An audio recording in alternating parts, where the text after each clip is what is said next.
Biography of Bharat के रत्न रतन टाटा। रतन टाटा का जन्म 28 दिसंबर 1937 को मुंबई में हुआ था। रतन टाटा के पिता का नाम था नवल टाटा और उनकी माता का नाम था सुनी टाटा। रतन टाटा ने अपनी प्रारंभिक शिक्षा मुंबई के कैंपियन स्कूल से की थी। वह इस स्कूल से 8वीं तक की पढ़ाई किए थे और 8वीं के बाद से वो हिमाचल प्रदेश के शिमला के एक स्कूल में पढ़ाई किए थे और उसके बाद से 1962 में वो कॉलेज में पढ़ाई करने के लिए कॉर्नेल यूनिवर्सिटी चले गए। वहाँ पे उन्होंने BR बैचलर ऑफ आर्किटेक्ट की पढ़ाई की।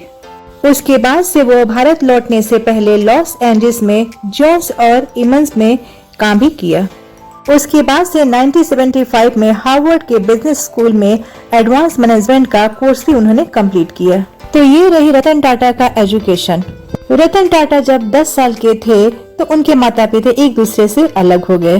तो उनकी दादी नवाज बाई टाटा ने ही उनका पालन पोषण किया। रतन टाटा अपने दादी के बहुत ही क्लोज रहे हैं। उन्होंने ही रतन टाटा को शिक्षा, दीक्षा और अच्छे संस्कार दिए। माँ बाप के अलग हो जाने से रतन टाटा को काफी कठिनाइयों का सामना भी करना पड़ा, लेकिन उनके पास कभी पैसों का अभाव नहीं रहा, इसलिए उनकी शिक्षा दीक्षा काफी अच्छी हुई। अपनी पढ़ाई पूरी करने के बाद रतन टाटा ने सबसे पहले लॉस एंजल्स में जोन्स एंड इमंस में कुछ समय तक काम किया और काफी अच्छा एक्सपीरियंस भी इकट्ठा किया। उसके बाद से उन्हें इंडिया बुला लिया गया और उनकी दादी की तबीयत भी थोड़ी खराब रहने लगी थी। फिर 1962 में रतन टाटा ने टाटा ग्रुप को ज्वाइन किया था और उसके बाद से 1991 में उन्होंने टाटा सन्स के चेयरमैन भी नियुक्त कर दिए गए थे। उस समय कंपनी बहुत ही लॉस में जा रही थी, लेकिन रतन जी ने उसे काफी आगे बढ़ाया और उसके बाद से भारत सरकार ने रतन टाटा को देश के 2 सबसे बड़े सम्मान पद्म भूषण और पद्म भूषण से सम्मानित किया। ये सम्मान उन्हें राष्ट्र निर्माण और राष्ट्र को बहुत सारा योगदान देने के लिए दिया गया था।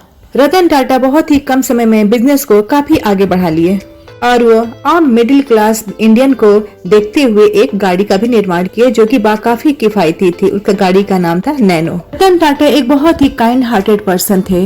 वो सिर्फ कमाते ही नहीं थे बल्कि वो काफी कुछ दान भी किए हैं और सामाजिक कार्य वो बहुत ही किया करते थे। रतन जी शिक्षा और विकास ट्रस्ट में $28 मिलियन का छात्रवृत्ति भी प्रदान किए थे, जिससे कार्नेल विश्वविद्यालय जहाँ से उन्होंने पढ़ाई की थी भारत के स्नातक छात्रों के लिए वित्तीय सहायता भी प्रदान किए और इससे लगभग 20 छात्रों को हर साल छात्रवृत्ति मिलती है। फिर टाटा चैरिटी ने 2010 में हार्वर्ड बिजनेस स्कूल HBS को एक कार्यकारी केंद्र के निर्माण के लिए $50 मिलियन दान दिया था और फिर टाटा ग्रुप में 2014 में भारतीय संस्था बॉम्बे को $950 मिलियन का दान दिया था और यह दान अब तक के सबसे ज्यादा दान है। इससे ज्यादा डोनेशन अब तक किसी ने नहीं दिया है और ऐसे बहुत सारे ट्रस्ट को रतन जी डोनेशन देते हैं। तो ये रही रतन टाटा का करियर लाइफ। आइए अब उनके कुछ हम पर्सनल लाइफ के बारे में जाने। तो रतन टाटा ने कभी शादी नहीं की थी। हाँ, वो बताते हैं कि मैंने 4 बार शादी करने की कोशिश किया, उसके करीब तक भी पहुंचा, लेकिन किसी न किसी कारण से वो असफल रहे।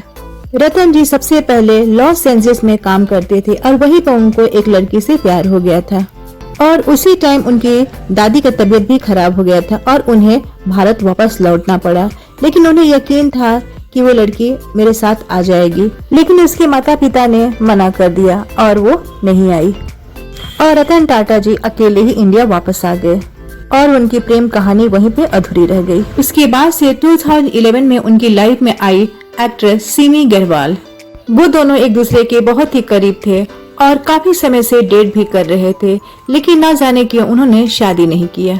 बात शादी तक आते आते उनकी टूट गई, लेकिन उनकी दोस्ती बनी रही। रतन टाटा जी बताते हैं कि वैसे तो मैं अपनी जिंदगी में काफी व्यस्त रहता हूँ, लेकिन कभी कभी किसी टाइम में मुझे लगता है कि एक मेरी भी फैमिली होती और उस टाइम में मैं बहुत ही अकेलापन महसूस करता हूँ।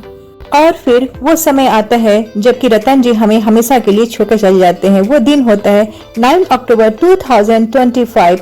उम्र की संबंधित परेशानियों की वजह से मुंबई के ब्रीच कैंडी हॉस्पिटल में उनकी मृत्यु हो जाती है। रतन जी तो हमें छोड़ के चले गए, लेकिन उनकी यादें हमें कभी नहीं छोड़ सकती है और हम उन्हें हमेशा याद करते रहेंगे।